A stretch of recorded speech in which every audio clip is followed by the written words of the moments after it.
Há quem diga que ele não existe mais. Só que quem é vítima do machismo sabe o quanto ele ainda tem poder sobre as pessoas na nossa sociedade. Sabendo que o machismo é prejudicial, por que tantas pessoas ainda têm ideias machistas? O machismo está em discussão.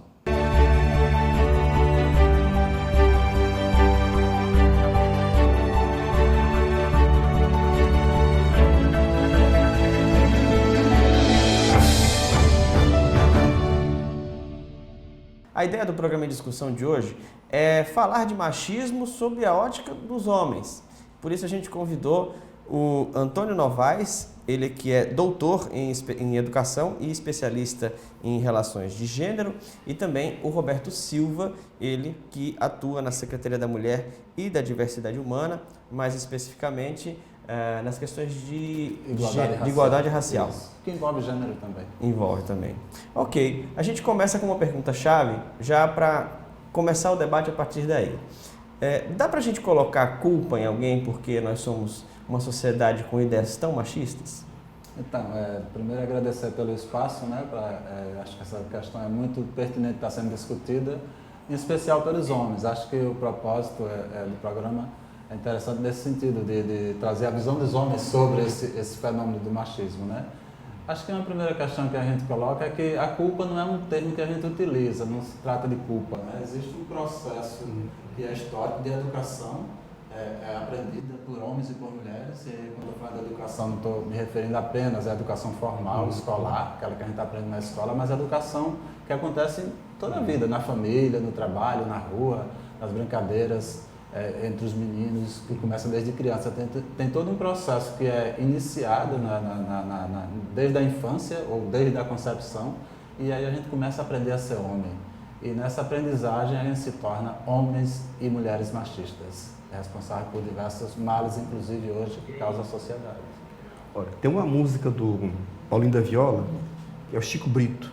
Chico Brito tem uma história que fala assim: se o homem nasceu bom e bom não se conservou, aí veio ter uma culpa, que é a música, viu, Roberto? Não é minha fala, mas a culpa é da sociedade que o transformou. Então veja, como o Roberto está comentando, é um processo educativo na qual homens e mulheres aprendem diariamente um determinado comportamento. E esse comportamento ele vai sendo muito marcado pela questão de como a nossa sociedade orienta, ensina um rapaz a se tornar rapaz. Como a nossa sociedade ensina como a garota a se tornar garota. Agora há pouco, antes de a gente começar, aqui a gente estava conversando, a gente trocou uma ideia lá fora. Nós temos, por exemplo, aqui na nossa cidade, aqui no nosso estado, um grupo musical que o nome é ofensivo às mulheres. Isso passa completamente despercebido, uma característica cultural que nós temos também. E uma quadrilha também, que também tem essa característica, é um nome feminino que é desqualificado. Então veja, uma criança que cresce nesse meio, um menino que cresce nesse meio, lentamente ele vai incorporando isso dentro da mentalidade dele, tá bom? Então aquela situação, eu não nasci machista, ninguém nasceu machista, mas a gente vai se tornando. E se eu me tornei, eu posso me reeducar para passar a ter uma educação em relação ao comportamento, ao convívio com as mulheres, igualitário e não machista. Nesses casos, assim, a gente explicitou bastante essa questão, mas a nossa cultura, ela tem um histórico muito forte de palavras compostas de violência gratuita, explícita contra a mulher, né? De querer colocar a imagem da mulher como algo ruim, algo inferior, não é? Como é que vocês veem? As pessoas escutam forró, funk, principalmente ritmos muito populares atualmente, mas no passado a gente encontra relíquias da música popular brasileira que também tem esse tipo de linguagem, mas a gente continua consumindo isso. Por quê? Olha, veja, esse aspecto, nós discutimos a questão de gênero e as questões raciais no Brasil, ainda são pontos relativamente recentes, tá bom? Então, por mais que nós tenhamos essas músicas, marchinhas de carnaval, por exemplo, que vem ano após ano e continua fazendo sucesso, marchinhas clássicas, tá? O que acontece? Ainda nós não temos, digamos, um processo educacional forte no sentido de questionar essas marchinhas. Aqui no Nordeste, o Vale dos Forrós, No Brasil como um todo, esses funks, tá bom? Então nós temos ainda no Brasil quase que uma naturalização dessa questão, colocando o homem num patamar superior. Se esse homem for branco, ele está num patamar mais superior ainda, tá? Se essa mulher for negra, ela está no patamar mais baixo de toda essa nossa sociedade, tá? E se nós formos ver, o Brasil, nós tivemos libertação da escravidão em 1988. Tá? É uma coisa que eu costumo falar. Se nós transformarmos todo o nosso período histórico em um ano, tá? A população negra alcançou a liberdade formal em novembro, mais ou menos.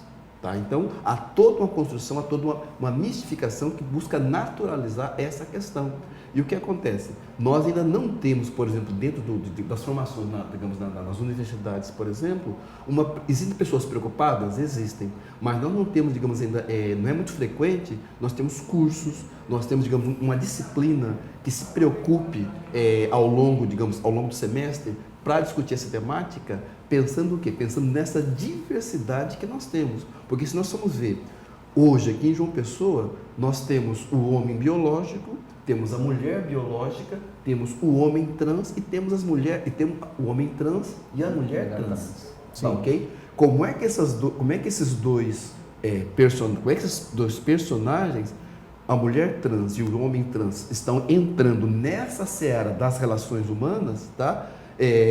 Ainda eivada do quê? Desse preconceito e dessa discriminação. É um ponto que também essa discussão está se tornando mais acirrada agora, são elementos sociais que estão chegando à cena com mais força mais recentemente e que também precisam ter lugar à cena para a gente poder discutir isso à luz da diversidade, não pensando apenas, digamos, no ponto de vista biológico, do homem mais sensível ou menos sensível, da mulher mais sensível ou menos sensível.